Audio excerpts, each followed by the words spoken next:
వీరికి అనుకున్న లక్ష్యాలు 20 నుంచి 25 వెంకట్, మీరు ఒక్కసారి కొద్దిసేపు అందుబాటులోనే ఉండండి. పీపుల్స్ పల్స్ వ్యవస్థాపకులు దిలీప్ రెడ్డి మనకి అందుబాటులో ఉన్నారు. ఒకసారి దిలీప్ రెడ్డి గారితో కూడా మాట్లాడదాం. దిలీప్ రెడ్డి గారు నమస్తే. నమస్తే. దిలీప్ రెడ్డి గారు, మున్సిపల్ కార్పొరేషన్ ఎన్నికలు ముగిసిన తర్వాత పార్టీలు ఎవరు అంచనాల్లో వారున్నారు, కానీ మీరు కొన్ని పార్టీల అంచనాలను తల్లకిందులు చేసే రిపోర్ట్లు ఇచ్చారు. ఏంటి, ఎన్ని శాంపిల్స్ తీసుకున్నారు, ప్రజలు ఇక్కడ ఇటువంటి తీర్పు ఇస్తారు అని అంచనాకు మీరు ఏ విధంగా వచ్చారు? తలకిందులు అంటే అంచనా ముందే వేసుకున్న వాళ్ళకి తెలియాలి. అది తలకిందులా తలపైకి ఏముంటుందో తెలియదు. కానీ మేము ప్రతి వార్డుకి కూడా 100 వరకు శాంపిల్ తీసుకున్నాము. It is in runs in last. మేము ఒక్క పద్ధతిలో కాదు, 2-3 పద్ధతుల్లో బ్యాలెట్ పద్ధతి పెట్టినాము, ఇంటర్వ్యూ పద్ధతి పెట్టినాము, అట్లాగే IVRS పద్ధతి కూడా పెట్టినాము. 3 పద్ధతులు కన్సల్టేట్ చేసిన తర్వాత ఇప్పుడు మీరు డిస్ప్లే చేస్తున్న నంబర్స్ వచ్చినాయి. ఓకే, ఇక్కడ నంబర్స్ ప్రకారం ఒక 4-5 మున్సిపల్ కార్పొరేషన్లు కాంగ్రెస్ లీడ్ లో ఉంటే ఒక 2 చోట్ల భారతీయ జనతా పార్టీ లీడ్ లో ఉంది. మహబూబ్ నగర్ లో MIM కీలక పాత్ర. ఒక మహబూబ్ నగర్ లోనే కాదు, కరీంనగర్ అండ్ నిజామాబాద్ కార్పొరేషన్ లో కూడా MIM నంబర్స్ కీలకంగా మారే అవకాశం ఉంది. ఎందుకంటే అబ్జల్యూట్ నంబర్లు కాకుండా ఒక లార్జెస్ట్ పార్టీగా బీజేపీ నిజామాబాద్ లో కరీంనగర్ లో ఎమర్జ్ అయ్యే అవకాశం ఉంది కార్పొరేషన్స్ వరకు వచ్చేసరికి. ఇక మున్సిపాలిటీలకు వచ్చేసరికి 70% వరకు కాంగ్రెస్ లీడ్ లో ఉండి, తర్వాత BRS బీజేపీ పర్ఫార్మెన్స్ చాలా డౌన్ లో ఉండే అవకాశం ఉంది. ఓకే, మీరు 2 కార్పొరేషన్ స్థానాలను బీజేపీ కైవసం చేసుకుంటుంది అని చెప్పారు, కానీ 3-5 మాత్రమే మున్సిపాలిటీలను కైవసం చేసుకుంటుంది బీజేపీ అన్నారు.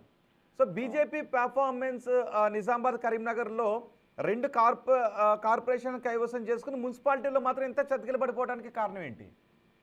అంటే అక్కడ చాలా కాలంగా కొన్ని ఫ్యాక్టర్స్ ఉన్నాయి. ఇప్పుడు ఫర్ ఎగ్జాంపుల్ హిందుత్వ అనుకోండి, మహారాష్ట్ర బార్డర్ ఉండడం వల్ల కొంత అక్కడ కొన్ని సామాజిక వర్గాలు, మున్నూరు కాపు వర్గం అండి, అక్కడ 2 నాయకులు ఎవరు బండి సంజయ్ కానీ అరవింద్ కానీ క్రియాశీలంగా ఉండడం, అక్కడ ఒక MIM ఆధిపత్యం చెలాయిస్తుంది అనే ఒక బూచిని చూపెట్టడం కూడా హిందూ ఓట్ కన్సాలిడేషన్ కారణం కావడం.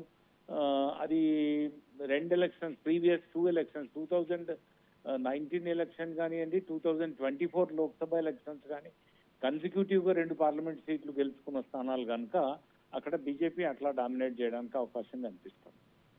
ఎస్, దిలీప్ రెడ్డి గారు, పట్టణ నగర ఓటర్లు కొంత చైతన్యంతో ఉంటారు. సో ఇక్కడ ఓటర్ డిమాండ్ ఏంటి? అంటే నిజంగా ఓటర్ డిమాండ్ యాంగిల్లో జరుగుతున్న ఎన్నికల లాగా లేదు ఇది. మిగతా అన్ని ఎన్నికల లాగానే ఒక రొటీన్ పద్ధతిలో political influence, political manoeuvring, political pampering ఇట్లాంటివి జరిగినాయి తప్ప నిజమైన ఇష్యూస్ తోటి జరుగుతున్నాయి కావు. కానీ అర్బన్ లైఫ్ లో చాలా చోట్ల ఈ పన్నుల విధానం కానివ్వండి, అండర్ గ్రౌండ్ డ్రైనేజ్ లేకపోవడం కానీ, సివిక్ కమ్యూనిటీ సరిగ్గా లేకపోవడం కానీ అనే సమస్యలు ఉన్నాయి. కానీ ఆ సమస్యల్ని ప్రతిపక్షాలు సరైన రీతిలో ఎక్స్పోజ్ చేసి గవర్నమెంట్ కార్నర్ చేసే పద్ధతి ఎక్కడా జరగలేదు. ఆ కార్డు మీద ఎన్నికలు జరిగినట్టుగా కనబడట్లేదు. ఎప్పటిలాగే రాజకీయ పక్షాలకున్న పట్టు, ఆధిపత్యము, వాళ్ళు ఇన్ఫ్లుయెన్సింగ్ ఫ్యాక్టర్స్, వాళ్ళు ప్రీవియస్ ఎలక్షన్స్ లో మీరు ఫర్ ఎగ్జాంపుల్ కాంగ్రెస్ తీసుకున్నట్టయితే 2023 ఎలక్షన్ గెలిచిన తర్వాత 2024 పార్లమెంట్ ఎలక్షన్స్ లో 8 పార్లమెంట్ స్థానాలు గెలుచుకున్నారు. అట్లాగే తర్వాత వచ్చిన 2 ఉప ఎన్నికలు కంటోన్మెంట్ కానివ్వండి, జూబ్లీహిల్స్ కానీ గెలిచారు. మొన్న జరిగిన సర్పంచ్ ఎన్నికల్లో కూడా డామినేటెడ్ సీట్స్.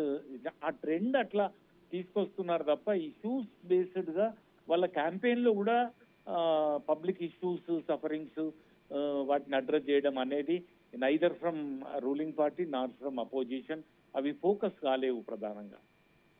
కరెక్ట్, అంటే దాదాపు అసెంబ్లీ ఫలితాలే ఇక్కడ రిఫ్లెక్ట్ అవుతున్నట్టుగా కనిపిస్తూ ఉంది. అసెంబ్లీలో వచ్చిన ఓట్ షేర్ కావచ్చు, అసెంబ్లీలో వచ్చిన స్థానాలు కావచ్చు, అక్కడ 119, 116 అయితే ఇంచుమించు అదే విధంగా ఇక్కడ కనబడుతుంది. సుమారుగా ఆ ట్రెండే కొనసాగుతుంది. బీఆర్ఎస్ ఒక ప్రతిపక్షంగా ప్రజల విశ్వాసాన్ని చూరగొని రేజ్ అయ్యి కాంగ్రెస్ ని కార్నర్ కి నెట్టి చెక్ పెట్టేటంత పరిస్థితి కనబడలేదు ఇవాళ జరిగిన పోలింగ్ లో. అంటే అధికార పార్టీకి సహజంగా ఉండే ఎడ్జేనా, లేదు ఫ్రీ బస్ కానివ్వండి, అమలవుతున్న పథకాలు కానివ్వండి, అమలు చేస్తామనే హామీలు కానివ్వండి, ఇదేదైనా ప్రభావాన్ని చూపించలేదా? I don't think so. గత 5-6 సంవత్సరాలు, ముఖ్యంగా 10-15 సంవత్సరాలు ఎలక్టోరల్ సినారియోని గమనించినట్టయితే ఎలక్షనీరింగ్ ఆస్పెక్ట్ చాలా కీలక పాత్ర పోషిస్తుంది.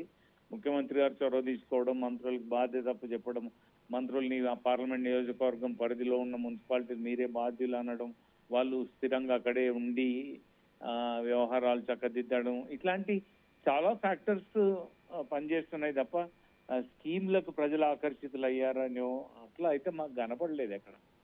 అంటే ఈ ఎన్నికలు ఈ 2 ఏళ్ల కాంగ్రెస్ పాలనకు రెఫరెండం అనుకోవటానికి ఉంటుందా?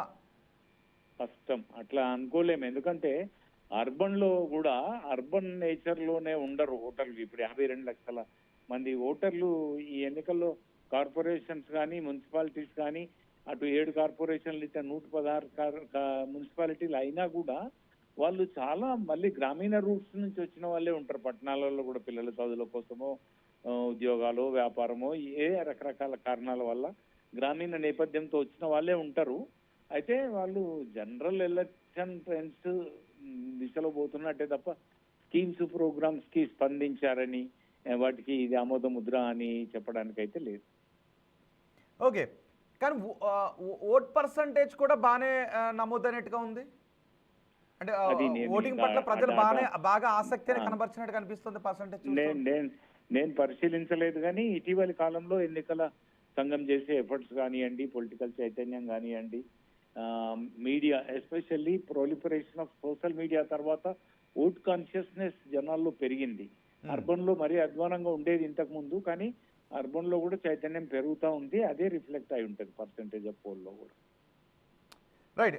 అదే సమయంలో ఫైనల్గా బీఆర్ఎస్ చెబుతున్న ప్రభుత్వ వ్యతిరేకత ప్రజల్లో ఏమన్నా కనిపించిందా? ఒకటి, బీఆర్ఎస్ నేతలను ఏడిపించడానికి, ఇబ్బందులు పాలు చేయడానికి నోటీసులు పంపిస్తున్నారు. కేసీఆర్కి నోటీసు పంపించడం కూడా ప్రజల్లో కొంత సెంటిమెంట్ని పెంచింది అని మన కేసీఆర్కి నోటీసులు ఇచ్చి విచారణ జరిపినప్పుడు మాటలు వినిపించాయి. ఇవేమీ కనపడలేదా? నాకు అట్లా ఏం అనిపించలేదు. కానీ ఒకటి ఏంటంటే అపోజిషన్ పార్టీగా ఒక కొత్త విశ్వాసం ప్రజలలో కల్పించడం అన్నది బీఆర్ఎస్ వైపు నుంచి కనబడలేదు.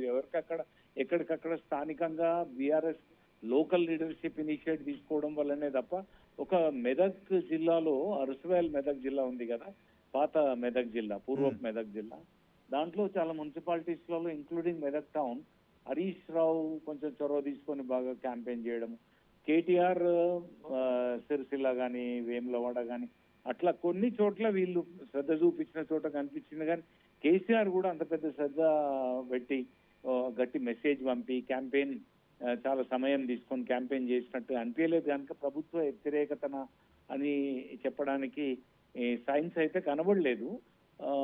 బట్ బీఆర్ఎస్ కనుక బాగా స్కోర్ చేసి నెక్ అండ్ నెక్ కాంపిటీషన్ ఇచ్చి ఉంటే ప్రభుత్వ వ్యతిరేకతకి ఇది ఒక సైన్ అనుకోవడానికి ఆస్కారం ఉండేది.